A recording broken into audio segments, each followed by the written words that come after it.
தமிழ் மக்களுக்கு வணக்கம். பித்தலாட்டமே உன் பெயர்தான் திமுகவா என்று சொல்வதற்கு ஏற்ப, இதை பல நாட்களா சொல்லிட்டு இருக்கோம். இது இப்போ இல்ல. திமுக ஆரம்ப கட்டத்திலிருந்தே, அதுவும் திமுக கருணாநிதி கும்பல் கையில் எப்பொழுது சென்றதோ, அன்றிலிருந்தே பித்தலாட்டம் தான் அதனுடைய மறுபெயர் என்கிற என்கிற ஒரு நிலை தான் இருக்கிறது. ஆனால் இன்றைக்கு திமுகவின் பித்தலாட்டம். எனக்கு தெரிஞ்சு டெய்லி ஒரு ஷோ பண்ணலாம் போல இருக்கு. இன்றைக்கு திமுகவின் பித்தலாட்டம். அப்படின்ட்டு இன்று ஒரு தகவல் அப்படின்னு சொல்லிட்டு ஒருத்தர் பேசுவார் தெரியுமா?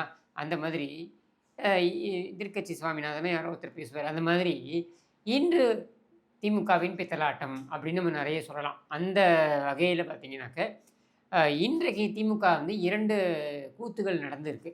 ஒண்ணு பித்தலாட்டம், இன்னொன்னு கூத்து. ஆனால் அதுவும் பித்தலாட்டம் தான், பல ஆண்டுகளா நடந்து கொண்டிருக்கின்ற பித்தலாட்டம் தான். இது என்னன்றத நான் விவரிக்கிறேன். இத விவரிப்பதற்கு முன்னர், இங்க நெறைய பேர் கமெண்ட் செக்ஷன்ல திரு வரதராஜன் அவர்கள் குறித்தும், திரு ஏர்போர்ட் மூர்த்தி அவர்கள் குறித்தும் கேட்ட வண்ணம் இருக்கீங்க. திரு வரதராஜன் அவர்கள் கைது செய்யப்பட்டு அவர் மேல புதிதாக 2 எஃப்ஐஆர் போடப்பட்டிருக்குன்னு சொன்னேன் இல்லையா? அதில ஒரு எஃப்ஐஆருடைய தகவல் நீதிமன்றத்துக்கு தெரியப்படுத்தப்பட்டிருக்கு. இன்னொரு எஃப்ஐஆரோட தகவல் இதுவரைக்கும் தெரியப்படுத்தப்படல. இன்னைக்கு தெரியப்படுத்தியிருக்கலாம். ஏன்னா இன்னைக்கு நான் அப்டேட் வாங்கல. ஆனால் இன்றைய அப்டேட் என்ன அப்படின்னாக்க, அவருடைய வழக்கு செஷன்ஸ் நீதிமன்றத்தில அது பெயிலுக்காக போட்டிருக்காங்க. அது காத்துக்கிட்டு இருக்காங்க. அது மட்டும் இல்லாம, எப்படியாவது அவரை ஒரு 15 நாட்களாவது உள்ள வைக்கணும் அப்படின்றது தான் அரசாங்கத்துடைய எண்ண ஓட்டமா இருக்கு. தனிப்பட்ட காழ்ப்பு, தனிப்பட்ட ஒரு ஏன்னா டிபார்ட்மெண்ட்ல இருக்கக்கூடிய நபர்கள் குறித்து அவர் பேசியதுனாலா அப்படின்னு கூட நமக்கு தெரியாது. தனிப்பட்ட காழ்ப்புனால அது நடந்துகிட்டு இருக்கு. அப்படியே நீங்க ஏர்போர்ட் மூர்த்தி அவர்கள் பக்கம் வந்தீங்கன்னாக்கா, ஏர்போர்ட் மூர்த்தி அவர்களுடைய வழக்குல அவர் குண்டர் சட்டத்தின் கீழ் அடைக்கப்பட்டிருக்காருன்ற சூழல்ல, அவர் இந்த போர்டு அப்படின்னு ஒண்ணு சொல்லுவாங்க. இது ஒரு அ அறிவுரை கழகம் அப்படின்னு நம்ம எடுத்துக்கலாம். இந்த போர்டு என்ன அட்வைசரி போர்டு அப்படின்னு சொல்லக்கூடிய அந்த அறிவுரை கழகத்தில 3 நபர்கள் இருப்பாங்க. இந்த 3 நபர்கள்ல ஒரு ஓய்வு பெற்ற நீதியரசர் இருப்பாரு. ஒரு ஹியூமன் ரைட்ஸ்லேருந்து மனித உரிமை கழகத்திலேருந்து ஒருத்தங்க இருப்பாங்க. அதற்கப்புறம் ஒரு அ அ இந்த சைக்காலஜிஸ்ட் மாரியான ஒரு நபர் இருப்பாங்க. இந்த 3 பேர் இருப்பாங்க. அதுக்கு முன்னாடி தங்களுடைய வாதங்களை எடுத்து வைக்க வேண்டும். இங்கே வழக்கறிஞர்களுக்கு அனுமதி கிடையாது. ஏர்போர்ட் மூர்த்தி அவர்களோ, அவருடைய நெருங்கிய உறவினர்களோ அவங்க தான் போய் இந்த வாதத்தை முன்வைக்கணும். இது ஒரு பக்கம் போயிட்டுருக்கு. இதுக்கு 1 மாதம் ஆகும். 1 மாதத்துக்கு அப்புறம் தான் அந்த போர்டு அழைப்பாங்க. அதற்கப்புறம் அவங்க உள்துறை அமைச்சகத்துக்கு, அதாவது உள்துறை அமைச்சகம்னா மத்திய இல்ல. மாநிலத்தில இருக்கக்கூடிய உள்துறை செயலாளருக்கு அவங்க நோட் போட்டு அனுப்புவாங்க. அதை உள்துறை செயலாளர் அமல்படுத்துகிறாரா அப்படின்றது நமக்கு தெரியாது. இது ஒரு பக்கம். ஆனால் அந்த வழக்கு விசாரணை என்பது வருவதற்கு குறைந்தபட்சம் 3லிருந்து 4 மாதங்கள் ஆகும். நான்லாம் இருந்தபோது 6 மாதங்கள் ஆகும். இப்போ 3லிருந்து 4 மாதங்கள்னு சொல்லியிருக்காங்க. அப்படி வந்தாலும் கூட குறைந்தபட்சம் 3, 4 மாதங்கள் ஆயிடும் அவருக்கான நிவாரணம் கிடைப்பதற்கு. போர்டுல அவருக்கு நிவாரணம் கிடைக்கவில்லை என்றால், இதுதான் ஏர்போர்ட் மூர்த்தி அவர்களுடைய அந்த ஸ்டேட்டஸ். இது ஒரு பக்கம் இருக்க, இன்றைக்கு நடந்திருக்கின்ற 2 கூத்துகள் பக்கம் வருவோம். என்னன்னா, தமிழக சட்டமன்றம் இன்றைக்கு கூடுகிறது அப்படின்னு சொல்லிட்டு அறிவிப்பு. நம்ம ஐஸ்ஃப்ரூட் அப்பாவு இந்த அறிவிப்பை மேற்கொள்கிறார். இந்த தமிழக சட்டமன்றம் கூடுவது எத்தனை நாட்களுக்குன்னு பார்த்தீங்கன்னாக்கா, 4 நாட்களுக்காம். வெறும் 4 நாட்களுக்கு. நீங்க திராவிட முன்னேற்றக் கழகத்துடைய தேர்தல் வாக்குறுதியை எடுத்தீங்கன்னாக்க, அதில் முக்கியமான வாக்குறுதி என்ன தெரியுமா? ஓராண்டிற்கு 100 நாட்கள் சட்டமன்றம் கூடும் அப்படின்றது தான். ஆனால் நீங்க பார்த்தீங்கன்னாக்க, இழுத்து அளந்தா இந்த 4 1/2 ஆண்டுகள்ல, இன்னும் சொல்ல வேண்டுமென்றால் கிட்டத்தட்ட 5 ஆண்டுகள் நிறைவேற்ற போற சூழலுக்கு வந்துட்டாங்க. இன்னும் ஒரு 5 மாசம் தான் இந்த கேவலமான இந்த பொம்மை ஆட்சி ஒழிவதற்கு. இந்த 4 1/2 ஆண்டுகள்ல பார்த்தீங்கன்னாக்க, இல்ல 4 1/4 ஆண்டுகள்ல பார்த்தீங்கன்னாக்க, இவர்கள் 100 சொச்சம் நாட்கள் தான் மொத்தமாவே சட்டமன்றத்தை நடத்தியிருக்கிறார்கள். அந்த சட்டமன்றத்திலே என்ன கூத்துகள் நடந்து கொண்டிருக்கிறதுன்றது நான் சொல்லி தெரிய வேண்டிய அவசியம் கிடையாது. இதில 4 நாட்கள், அதில இன்றைக்கு கரூரில் இறந்தவர்கள் உட்பட முக்கிய தலைவர்கள் மறைந்தது, இதற்கெல்லாம் இரங்கல் தெரிவிப்பது அப்படின்றதுல 1 நாள் போயிடுச்சு. அப்போ 3 நாட்கள் தான்.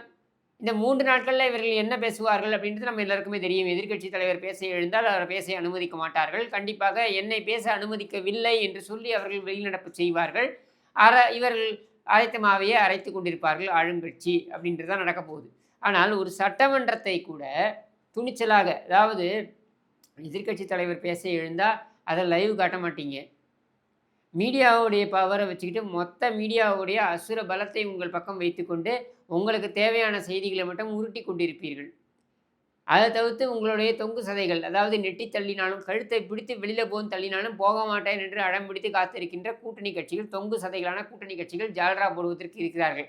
இதையெல்லாம் வைத்து கொண்டும் கூட ஆளு, சேனை, பட, பரிவாரங்கள் இதையெல்லாம் வைத்து கொண்டும் கூட தளபதி என்று பெயரை வைத்துக்கொண்டு மார்தட்டி கொள்ளுகின்ற இந்த பொம்மை ஸ்டாலின், இந்த அரசியல் புல்தடுக்கி பயில்வான் ஸ்டாலின், இந்த சட்டமன்றத்தை கூடுதல் நாட்களுக்கு கூட்டுவதற்கு கூட இவர்களுக்கு திராணியும் தெம்பும் இல்லை அப்படின்றது தான் இதில் பார்க்க வேண்டிய விஷயம்.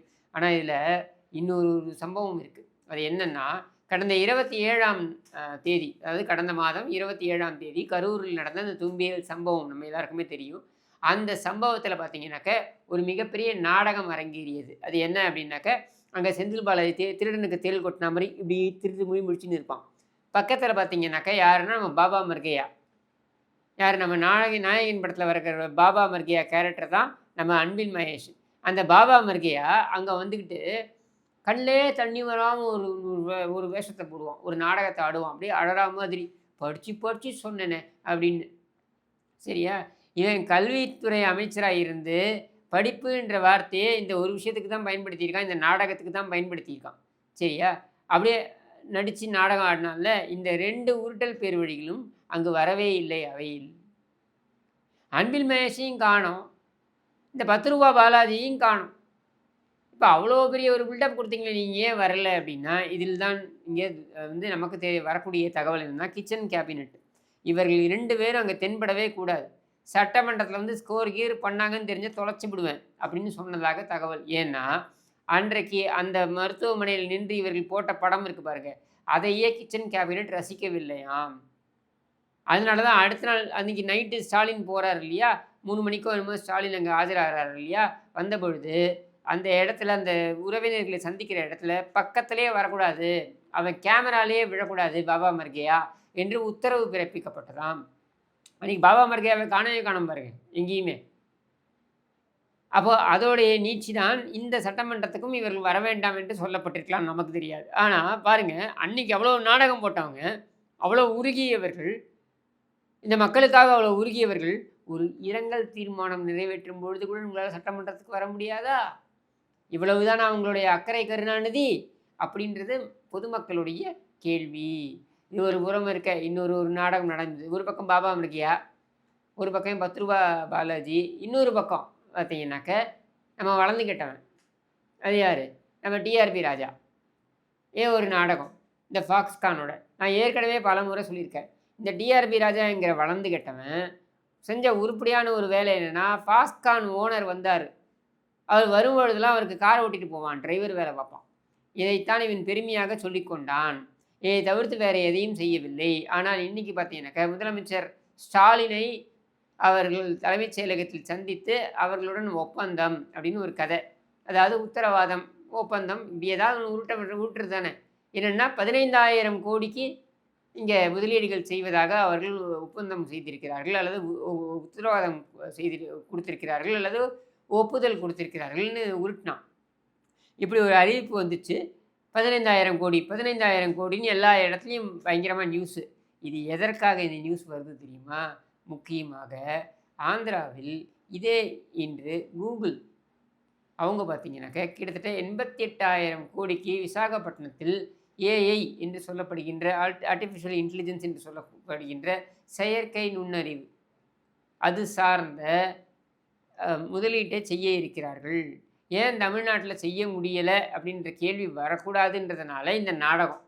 அந்த ஃபாக்ஸ்கானுடைய அதிகாரப்பூர்வமான அறிக்கை ஒன்று அரை மணி நேரத்திலெல்லாம், அதாவது ஸ்டாலினை சந்தித்து விட்டு அரை மணி நேரத்திலெல்லாம் வருகிறது. அது என்ன தெரியுமா சொல்லுது? நாங்கள் எந்த உத்தரவாதமும் கொடுக்கவில்லை. இவன் அடிச்சு விட்டான்ல 15,000 கோடின்ட்டு, அப்படியான எந்த உத்தரவாதமும் நாங்கள் கொடுக்கவில்லை, வேலை வாய்ப்பிற்கும் எந்த உத்தரவாதமும் நாங்கள் கொடுக்கவில்லை என்று அவர்களுடைய அறிக்கை தெளிவாக சொல்லிவிட்டது. இதை அன்புமணி ராமதாஸ் போட்டு உடைச்சிட்டார். போட்டு உடைச்ச உடனே மழுப்புறான், தமிழக மக்களுக்கு வேலை வாய்ப்பு கிடைப்பது உங்களுக்கு பொறுக்கவில்லையா, தமிழ்நாட்டில் முதலீடு வருவது உங்களுக்கு பொறுக்கவில்லையா அப்படின்னு உருட்டுறான். அவர் கேட்டது என்ன? டேய், நீங்கள் தான் சொன்னீங்க 15,000 கோடிக்கு முதலீடு வரப்போகுது அப்படின்ட்டு, அதை கொண்டு வரப்போகிறார்கள், உத்தரவாதத்தை கொடுத்து விட்டார்கள்ன்ட்டு.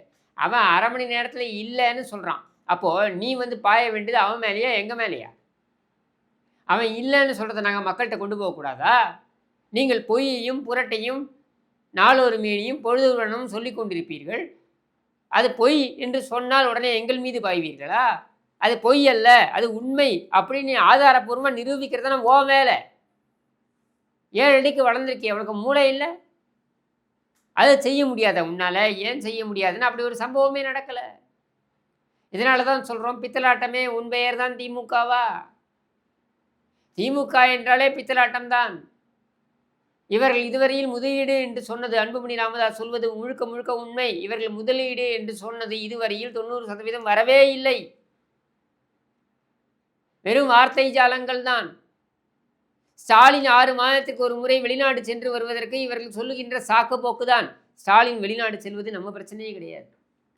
ஸ்டாலினுக்கு ஏதாவது பிரச்சனை இருந்து அதனால் அவர் வெளிநாடு போயிட்டு வரலாம். இல்லை ஸ்டாலினுக்கு ஏதாவது முதலீடு சம்மந்தப்பட்ட, அதாவது அவருடைய சொத்துக்களை முதலீடு செய்வதற்காக கூட அவர் போயிட்டு வரலாம். அதெல்லாம் வேற விஷயம். அதை நம்ம செலவில் செய்யறாங்க, செஞ்சுட்டு போகட்டும். இந்த முதலமைச்சராக இவரை தேர்வு செய்த பாவத்திற்கு இந்த மக்கள் தண்டம் எழுதிவிட்டு போகட்டும். அது வேற விஷயம். ஆனால் இந்த மக்களிடமே எங்கள் பணத்திலேயே போயிட்டு உன் வேலையை பார்த்துக்கிட்டு அதுக்கப்புறம் இங்கே உங்களுக்காக தான் போகணும்னு சொல்கிற பொய் இருக்கு பாருங்க. இதுதான் அக்மார் கருணாநிதித்தனம். இதைத்தான் நாம் கேள்வி கேட்கிறோம். எதற்கு இந்த பித்தலாட்டம்? இன்னும் எத்தனை காலத்துக்கு தான் இந்த பித்தலாட்டத்தை நடத்துவீங்க? 4.5 ஆண்டுகள், இன்னும் சொல்ல வேண்டும் என்றால் 4.25 ஆண்டுகள் இப்படியே கழிச்சிட்டாங்க. பொய், பித்தலாட்டம், நாடகம், மடைமாற்று வேலை, இதுலேயே கழிச்சாச்சு. இன்னும் எஞ்சி இருக்கின்ற 5 மாதத்துலேயும் பார்த்தீங்கன்னாக்க நாள் ஒரு பொய், பொழுது ஒரு புழுகு என்று இவர்களுடைய இந்த காலத்தை கழித்து கொண்டிருக்கிறார்கள். இதையெல்லாம் மக்கள் கூர்ந்து கவனியுங்கள். இப்படியே பொய் சொல்லி, இப்படியே புழுகி இந்த மீடியாவை வைத்து கொண்டு இவர்கள் உருட்டி கொண்டு எத்தனை காலத்திற்கு ஓட்ட முடியும்? இன்னும் 4 மாதங்களோ 5 மாதங்களோ. அதற்கப்புறம் முடிவு எடுக்கக்கூடிய இடத்தில் நாம தான் இருக்கோம். நாம தான் அன்றைக்கு உண்மையான எஜமானர்கள். இன்னைக்கு அவங்க தான் எஜமானர்கள். அவங்க நினச்சா என்ன வேணாலும் பண்ணலாம் நம்மள. ஆனால் அன்றைக்கு நாம எஜமானர்கள். அதில் போய்ட்டு நம்ம போய் ஓட்டு போடுறோம் இல்லையா? அந்த அந்த பட்டனில் போய் ப்ரெஸ் பண்ணுறோம் பாருங்க. அந்த பட்டனில் இவர்களுடைய தலைவிதியை மாற்ற முடியும். இவர்கள் தமிழகத்தை பிடித்த விதி சதி. இவர்கள் விரட்டி அடிக்கப்பட வேண்டும் என்றால் நாம் தான் அதற்கான முனைப்பை காட்ட வேண்டும். அந்த முனைப்பை நீங்கள் காட்டுவீர்கள் என்ற நம்பிக்கையுடன் விடைபெறுகிறேன். நன்றி, வணக்கம்.